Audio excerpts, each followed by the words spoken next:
Welcome back to the Bears Baseball Network. We have a great show today, my favorite show of the year. It is the Top 50 Prospects episode. We got to get through 50 names here in not a lot of time, so we're going to run through it. But first, let's talk about BWL Week 2. It was a great week of games. 2 walk-off wins. I think every game, the lead changed at least once. I mean, what a great day of baseball in BWL Week 2. And let's go ahead and go through our weekly awards, starting with the Hitter of the Week. KJ, I think this guy could have been in the argument for Hitter of the Week 1, but took it home here in Week 2. Andrew Willeret, a 2-homer game. Absolutely, a monster at the plate. KJ, I know you're coaching against this guy. What's it like when Andrew Willeret comes to the plate? Oh, yeah. Andrew Willeret's never out another bat, man. He's probably the best two-strike hitter I've ever seen. I mean, this guy can take a weird swing his first two swings, and then his third swing will just be a bomb. I mean, this guy's never out in that bat. He's a great hitter. I'll tell you what, there were a lot of good pitching performances on Saturday. Hunter Finley was the first man who took the mound, and I thought he was going to be the first guy who took the mound and also the pitcher of the week, but he got edged out by Aiden Page, who had 9 strikeouts, 0 walks, and is our pitcher of the week. Absolutely dominant. KJ, I know we've talked about this guy as having the potential to be dominant. What was it like seeing it play out here in the BWL?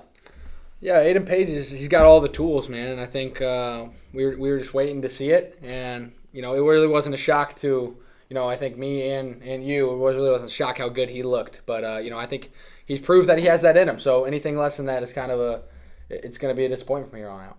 KJ, you had 2 walk-off wins on Saturday, so I think those are the main candidates for the moment of the week. But I think it's very obvious for me, the moment of the week was the Graham Slam. Dylan Graham with a walk-off grand slam. KJ, that game was going back and forth. I think you kind of felt pretty good about it at that point. I think Dylan was in a 3-0 count, so you felt pretty good about winning it. But what was it like winning it in that way? It was a gritty at-bat by Dylan. I think he had a bad start to BWL. I think he was over 3 with 3 Ks coming into that bat. And, I gave him the green light 3-0 and he let it rip. And, that gets a lot of respect from me to him. So, yeah, he crushed that ball. Fantastic week of BWL. We've got another BWL here in Week 3 coming up this Saturday, so be sure to go out and check that out. But let's go ahead and jump right into the top 50 prospects. And I got to say, this prospect list, maybe not as top-heavy as it's been in the past, because how good this rookie class was. A lot of these rookies jumped on varsity teams, ended up getting out of prospect eligibility. To be a prospect, you have to have fewer than 50 career plate appearances on a varsity team. So Landon Portell, Bruce Portell, these guys that were top of the prospect list last time, they ended up extending those prospects. They are no longer qualified as prospects. So we've got 50 names here, maybe not as top-heavy as normal, but I got to say, the amount of depth we have in the Bears is unbelievable. That I've got, 50 prospects here, and again, probably 7 or 8 more that I thought should have been on the list. KJ, let's start with the number 1 prospect. You just talked about him and his performance at BWL. It is Aiden Page. KJ, we know about what this guy can do, with the metrics he has, the X velocity, the throwing velocity. But what do you think is kind of the prospect case for Aiden Page? He was on the 3rd team for a lot of this season. How do you see him kind of progressing here as the Bears' number 1 prospect? Yeah, Aiden can do a lot of different things. Obviously, he's got, the velo and the stuff to be a great pitcher. But he's a pretty good catcher. He threw out a runner catching in Week 1 of the BWL. He plays a pretty solid third base. And, this guy can hit, man. He's got a lot of power. So I think, he's already got the tools of being aggressive. So, I think the easy part is to kind of tune him up as a hitter. He's got the hard parts down. He's got the approach. So I think it's just a matter of time. Bernie, for me, it was a 2-horse race for the number 1 overall prospect. I thought Aiden Page was maybe the riskier choice, a little bit more hit or miss, a little bit more mystery. This number 2 prospect, Bernie, I thought could very easily have been number 1. I mean, a monster season from Seth Mullen this year. I mean, Bernie, the 16U Driscoll team is no doubt in my mind the best second team in the Bears, and arguably one of the best second teams in Bears history, Bernie. Seth Mullen was easily the best hitter on the team this year. Bernie, what do you think about this guy, the number 2 prospect? How do you kind of see his 2025 season developing? Yeah, we'll see here. Obviously, 16 is a very good age here. A lot of good shortstops that age, but Seth's one of them. Like you said, batted around the near 500 mark. We know what he's done defensively. Right? He's been a good defender since he joined the Bears, really. I think the bat's come a long way. I think we were waiting to see how this kid would develop, how to get in the weight room, how much power he could hit for. And I think he proved a lot of what we were looking for right here this year. The number 3 prospect is Benny Wanner, the top 12U prospect here on the list. And I got to say, this guy's been a huge riser in just the last 6 to 8 weeks. I mean, I thought he really came on the last 2 weeks of the season, but this winter, KJ, I mean, this guy's really been grinding. He's been getting in extra programs. He's been really, taking advantage of opportunities. We just had a live arm practice on this Wednesday that Benny, I thought, took great at bats and pitched really well. I think he's doing everything he has to do, KJ, to make this top team and make an impact. What do you think about Benny Wanner, our number 3 prospect? Yeah, Benny's a stud, man.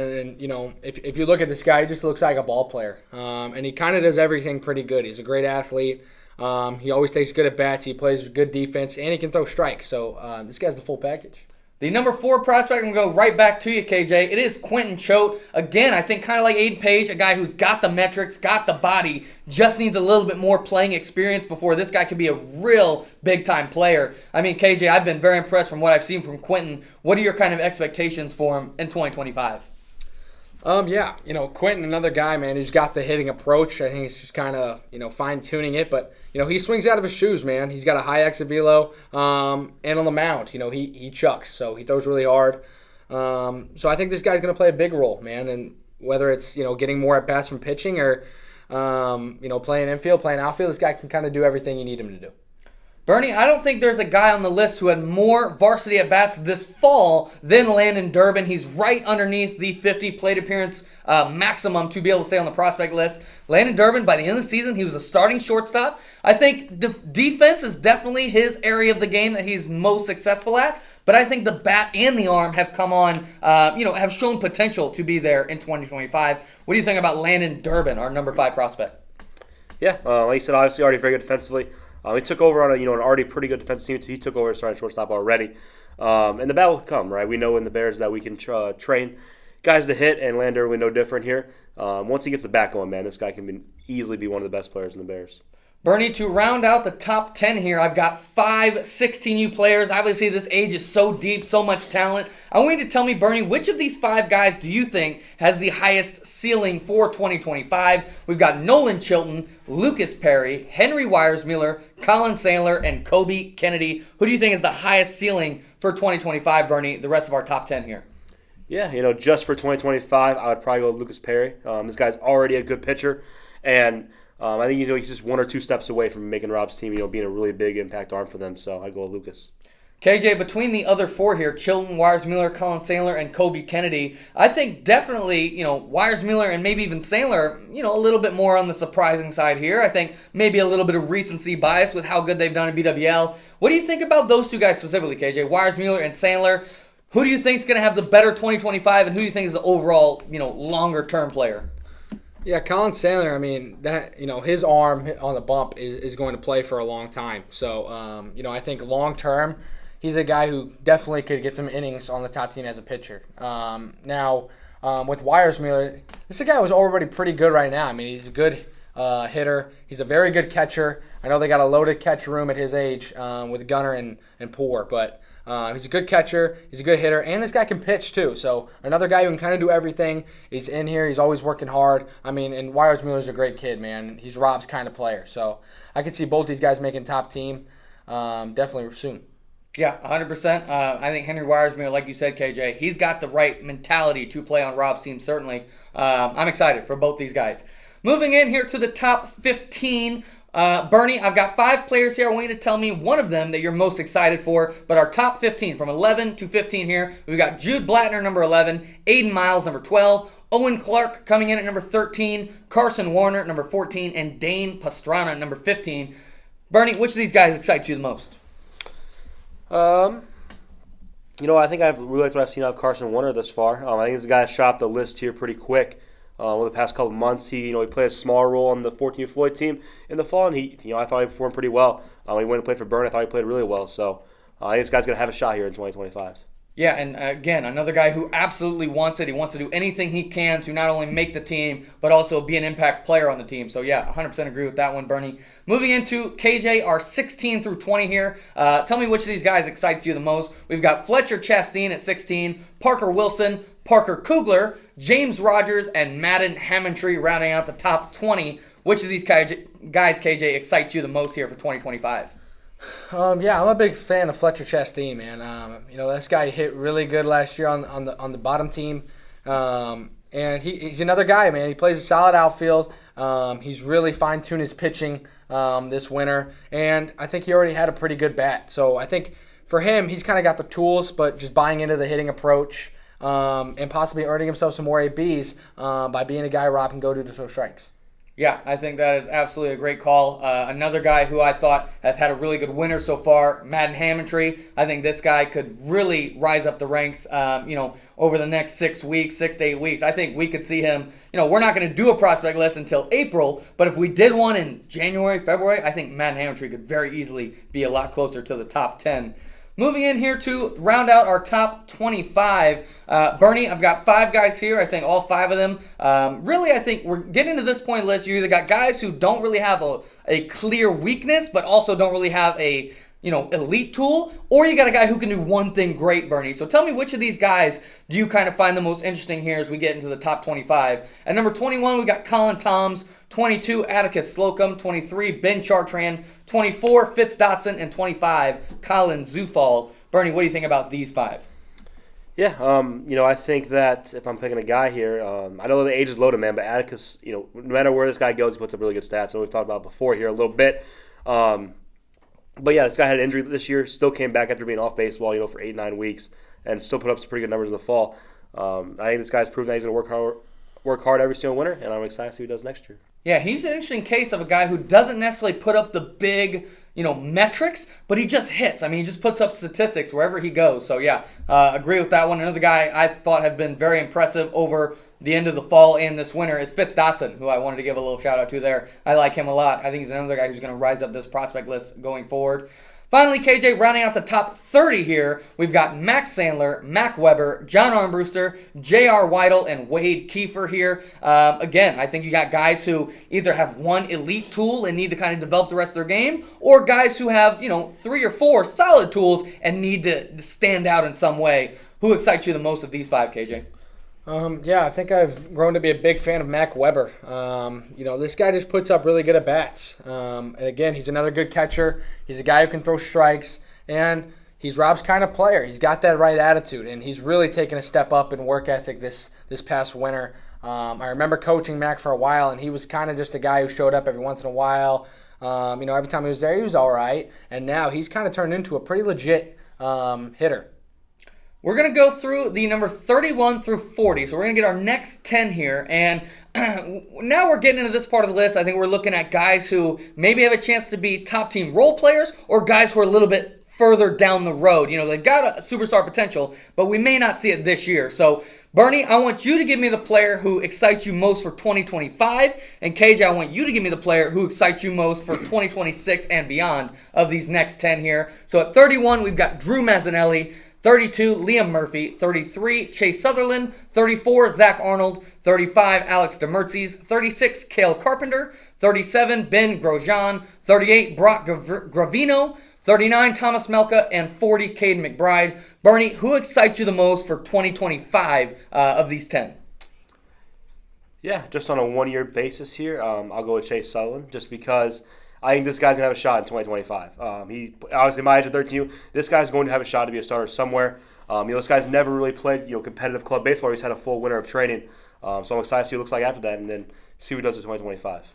Yeah, 100%. A couple other guys I wanted to mention. I think Drew Mazzanelli has been very impressive over the course of this season. And another guy who I think has done all the right steps to kind of move up is Caden McBride, who I think has been very impressive over the last month or two. KJ, for you, as we look, 2026 and beyond, as we project these guys a little bit further down the road, who do you think really impresses you as a long-term Bear superstar? I'm going to go with Brock Gravino. This is a guy who, I'm not really around that age much, but I've been seeing this guy everywhere around Bud Dome. I mean, he's here. He's putting in work. He's kind of getting involved in Bear stuff. I heard him just talking to Benny Wayner about exit velocity and getting on the HitTrax board. And, he's really into the Bears right now. And I think that kind of, mentality is going to push him pretty far. Yeah, there's two things that kind of get you, noticed in the Bears and also kind of lead you to success. It's having size, and Brock Gravino, certainly, big body, very strong, and having a great attitude. I think Brock Gravino's got the right attitude to be a success in the Bear program. Finally, rounding out here our top 50, we got number 41 through number 50. And KJ and Bernie will each give you one guy. And I want you to tell me, which of these 10 just excites you. It can be for 2025. It can be for beyond. Whatever criteria you want to use, just tell me the most exciting guy for you of these final 10. At number 41, we got Gabe Brown. Number 42, Brooks Biddle. Number 43, Ethan Portell. Number 44, Hugh Holloway. Number 45, Connor Murphy. Number 46, Clay Lede. Number 47, Trey Lede. Number 48, Sam Marquardt. Number 49, Henry Peterson. And number 50, Ryan Fournier. Bernie, whatever. Well, you want to go KJ first? All right, KJ, you go first. Whatever criteria you want to use, KJ, who excites you the most of these 10?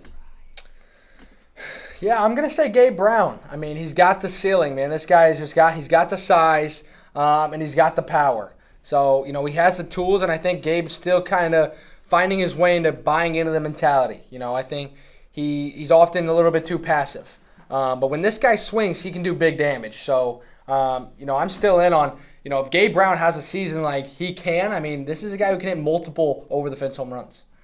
Yeah, and all real quick while Bernie's still thinking, 3 guys I wanted to mention. Sam Marquardt, I think he's only been here for a short time, but the amount of improvement he's shown over that short time, and not only improvement, as his skills, but also just the attitude he's had. He wants to be better. He's been very impressive. And Clay and Trey Lede, I think these 2 guys both work very, very hard at practice. Both good defenders. It's just about can you round out the rest of that game. Bernie, you got an answer here? Who are you most excited about of these 10? Yeah, of all the guys we haven't mentioned yet, I'm gonna kind of go a lot with Kenny's reason and say with Brooks Biddle, another young guy that I think it takes 3 or 4 years to develop his approach. He definitely has the power to do it. Maybe one day he could fine tune it and become a good hitter. Yeah, and the thing he's got on him is definitely he's got time. He's he's one of the youngest guys on the list here. He's got a lot of time to develop, and I could see him being a big-time power threat at 14, 15U. So that's going to do it for our top 50 prospects. Again, I thought there were 7 or 8 more guys that I wanted to get on here that just didn't make the list, just very close. But we're going to update this list again in April, and that list is always very interesting to see because there's no games between November and April. The only thing that moves you up the list is absolutely working hard over the winter, so I'm excited to update this here in April. But that's going to do it for this episode of the Bears Baseball Network, and we'll talk to you all next week.